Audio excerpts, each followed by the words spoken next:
Hi, I'm Alicia Michelle, and as a trained and certified Christian mindset coach, I've helped hundreds of Christian women discover brain science-based mindset tools to help them grow closer to God and break free from anxiety, perfectionism, people-pleasing, and feeling like they're never enough. The Christian Mindset Coach is the award-winning podcast that shows you how to use simple brain science principles and biblical truth to renew your mind for lasting confidence, joy, and peace. I'm so glad you're here. Grab a cozy spot and let's get started. Welcome back to today's episode of the Christian Mindset Coach with me, Alicia Michelle. What if I told you that one of the simplest ways to improve your attitude right now and feel better almost immediately has nothing to do with your mind itself? It's true. We talk a lot on this podcast about growing spiritually and working on our thoughts. And obviously, when we're talking about mental health, we're talking about mindset, thoughts and spiritual side of it, the Christian side of it, they're a big part of it. But there's actually something really obvious and often overlooked that can really dramatically change our mental health and lower our stress, find more joy, help us find more calm, improve our attitude, etc. And it's this simple concept. It's paying attention to and taking better care of your physical body. Now, if you've ever made major changes in this area of your life, you know the dramatic shift that I'm talking about in your mental health, because you see if you do some of these things, the before and after, it's like you didn't even realize you could feel that good. You didn't even realize that you had that much just baggage stuck on you. It's really amazing when we make these shifts and changes. So you almost like don't want to even go back to the way they were once you've experienced this change. And so I want to share with you just a few little things that if we make shifts and changes in these areas, it can really dramatically change your life starting right now, today. So before we dig into this concept, I wanted to share something related. And this summer, we've been talking about finding joy and learning what we're responsible for in terms of finding joy. I feel like sometimes we mystify this concept of joy, like it's just supposed to drop down from heaven and we're just supposed to be in awe of it. And we're continually pursuing this like holy grail, so to speak, of joy. And while joy is a gift of the Spirit, it's something that only God can provide. We are responsible for putting ourselves in a place to be able to receive it. And that's why I have a free training that helps us understand what are the habits, what are the mindsets that we can do right now to help us find more joy, to put ourselves in a place where we're able to receive more joy. So I really feel like this is a game changer, and it can be a game changer for a lot of us if we can understand we're responsible for some of this and we can do practical things right now to work towards it. Not that we can find our own joy, but again, to tap into the godly joy that God wants to give us. So if you want that free video training, it's about 40 minutes. It's got, again, tons of actionable steps in it. Go to aliciamichelle.com/joy. All right. So how does this all relate to what we're talking about today and this concept of taking care of our physical body in order to improve our mental health? Well, as you know, we are a physical being that has different parts to it. We have a mind, we have a soul, we have a physical body. And obviously, these all work together.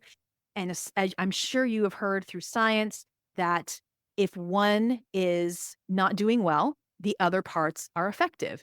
So it's not like some of what we're going to be talking about today may be surprising to you to learn that by taking care of your physical self, it's going to improve your mental health. But I want to, again, talk about what that actually looks like and why that's important. Okay, so what I want to kind of cover everything underneath is this one heading: choose to care for your body as a holy temple.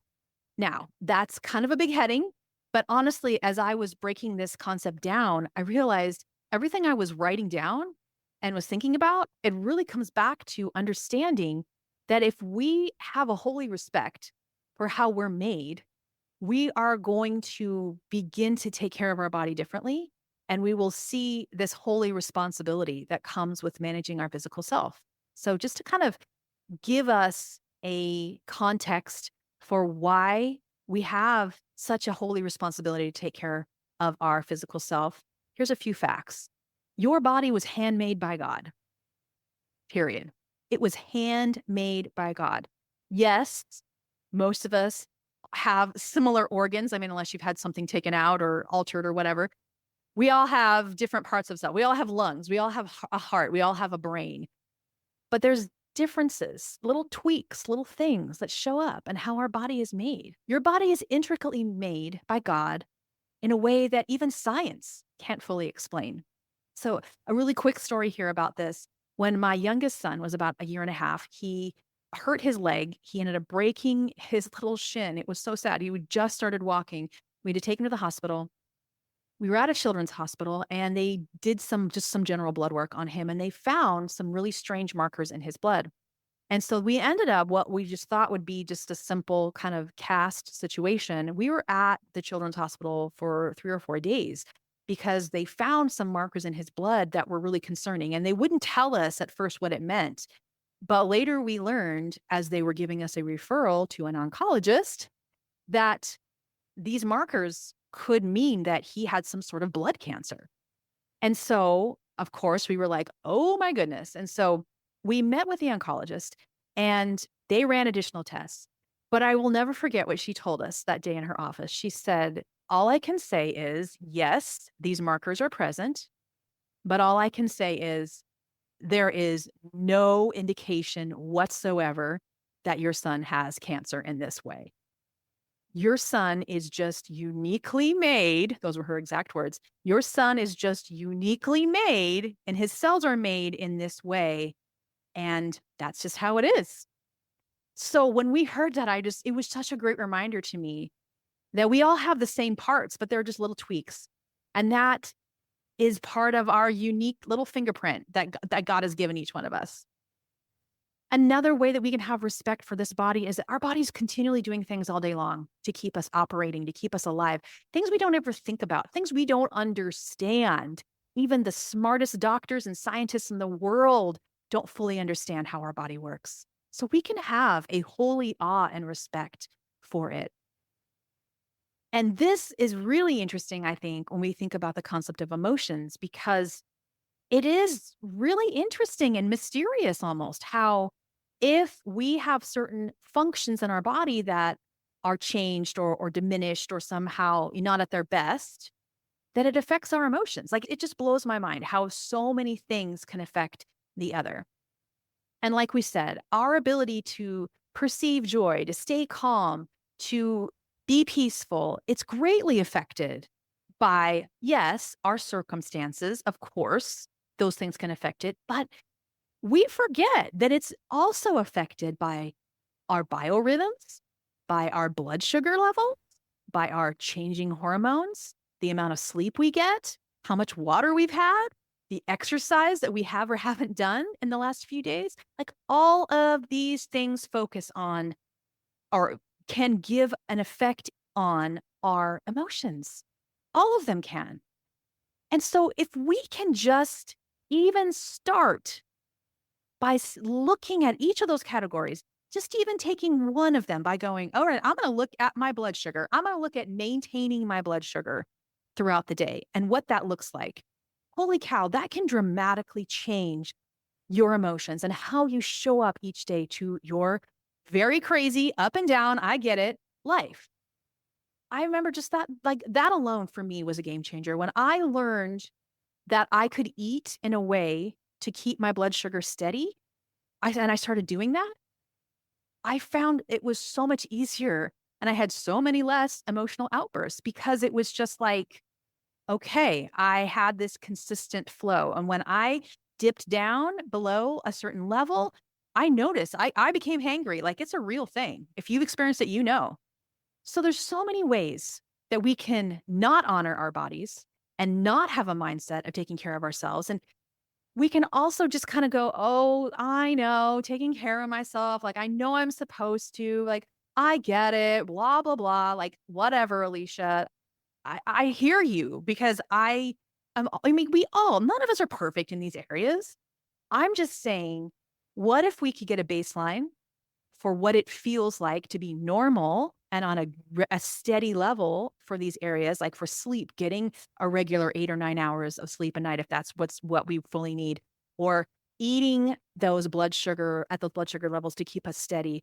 or exercising daily and seeing how that affects us, drinking the right amount of water. What if we could get ourselves into that sort of state, one thing at a time, of course, and then notice, huh, wow, yeah, no, I really don't feel as up and down as I did before.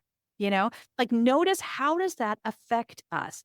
And that concept motivates us to be able to go, okay, I really, really need to start paying attention to this because it's more than just some doctor yelling at you because your BMI is too high or, yeah, I know, I know, I know. It really affects your everyday life. It affects your quality of life. So, how does this work? What are some ideas? Okay, let's start with some action steps. First, if you, like we said, begin to notice what is your normal baseline in these areas: food, water, exercise, sleep. What is that point when you feel really good?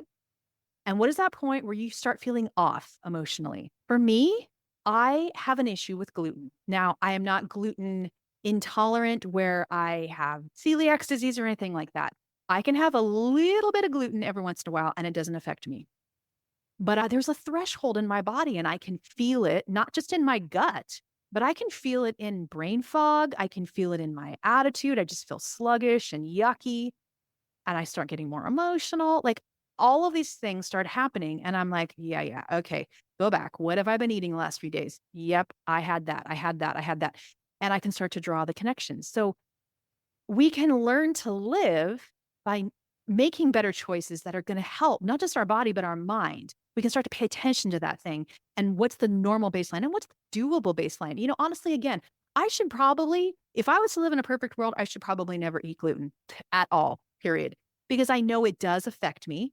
And yes, we could have a whole conversation about all the things, right, related to all these issues. I don't want to get off on that. But for me, living a lifestyle of being 90 to 95% gluten-free is doable. If every once in a while I want to have a little, a burrito and have an actual flour tortilla or whatever, I want to have chips when I'm at the Mexican restaurant, I think that's okay because it's not a life or death thing for me, thankfully. I am willing to walk that line to see where it doesn't affect my emotions. So you need to figure that out for you, for all of these different areas. What is the right amount of sleep that you need? What is the right amount of water you need? What is the right amount of exercise, sleep, all those things. Find out where your baseline is and how it begins to affect your emotions. Okay. Secondly, another great action step is to just notice as you're doing this, notice the stealers here that keep you from making change. And when I say a stealer, like I often talk about joy stealers, what is the thing that is keeping you from being able to live the way you want in these different areas? One of the biggest ways is that we don't have boundaries on our body in these areas. Like we allow ourselves to just stay up way too late. We allow ourselves to just eat whatever we want because we're craving it. We just drink whatever we want. Like we're not paying attention. We're not paying attention, so many of us. And if we began to see, okay, if I put a limit around my time and I really did go to bed earlier, how does that affect my attitude the next day? We begin to pay attention to those things and see what are the stealers. Like it really can help us move forward and make a change in these areas. And also, we can also notice what are the little temptations and cravings and how do they chip away at these desires. I mean, do we follow our passions and cravings and up and down desires? I can't tell you, and I've been guilty of this, but I can't tell you how many women I meet who are like, oh my gosh, I got to go have my Starbucks. Oh my gosh, I got to go have my chocolate. Oh my gosh, I got to go, have a Coke or have this or whatever. And I'm not judging women for feeling like that, but I do have to ask, and I've asked this question of myself. So I'm not just asking those other quote women, whoever they are. I have to ask, like, what is controlling me? And is it a harmless thing? Maybe it doesn't bother you to do that. It's fine, have this, whatever. But is it a craving that's actually derailing you, especially emotionally? Is it derailing you? Is it hurting you? Is it keeping you from where you want to be? Is it working against the woman that you want to be? And honestly, just some of us are super distracted. Some of us are just not good managers or we don't pay attention to what goes on in our bodies or what goes on in our minds. Like that first step for us could just be learning to pay attention to those things and to begin to develop the habits of discipline, self-control, putting structure around our eating and our sleeping and our time. So I just want to put that out there. Now, I want to close this up by having a heart-to-heart here, okay? If you know that you need to make changes in this area, I want you to hear me on this, that this isn't intended to be a drive-by guilting, all right? I am not here for you once again to feel like a total failure because you fell off that diet train again and you need to get more sleep. The voice that's telling you all this stuff, right? I get it. Not here to tell you that. I want you to think of what we're talking about today as a check engine light. When you have a check engine light in your car, it's that little light that comes on and says, might want to check the level of oil. Your left tire in the front is kind of low on air. It's a signal that there might be something going on and that you can have the ability to make a change, that there's a room for a change in your life. It's a conviction, not a condemnation. You and I can keep going in all of these areas in any way we want. We get to choose that. God's not going to force us into anything. But if you are continually frustrated and you're tired of feeling like I am always up and down on my emotions, I never can find joy or peace, maybe this is a good place to start. You got to decide if the pain that you're feeling right now from all of that is worth the risk of making a change. Many of us just need to go back to the basics in order to greatly improve our lives. You and I can make a dramatic change right now just by getting more sleep, just by drinking more water, just by moving more, just by changing maybe some things in your diet that are causing you to have inflammation and soreness and making you tired and go up and down. You got to decide that you're bigger and you're stronger than these things because you are. And the only way to be bigger and stronger than these things is to address them one by one and walk through them with courage, asking for God's help and beginning to see that, hey, you know what? You can have victory in these areas. I can make a little change here. And look, I did that. I'm going to try this now. We are bigger than our cravings. We're bigger than the obstacles that we've put in our lives. Every time we do that, it gets easier to overcome those situations and we have less in our lives and we move forward. And if nothing else, we get this incredible confidence and self-assurance about who we want to be and how we want to show up. If you think about people who have lost hundreds of pounds in terms of like weight loss, one of the things that you'll notice about them, but as universally, right, is that there is this confidence. Wow, look at how different life is now because they have had to persevere and make these changes. They understand what that's like. And so as we make little changes, everyday decisions, it can dramatically affect overall. And these are the things, these little lifestyle changes can really, in our physical body, can really make a dramatic change in our mental health. So I encourage you to start here. Start with that free joy training too. If you want some more specific habits and mindsets specifically to tap into joy, you can find that at aliciamichelle.com/joy. And I look forward to continuing these conversations with you next week here on the podcast. Take care, friend. Bye-bye.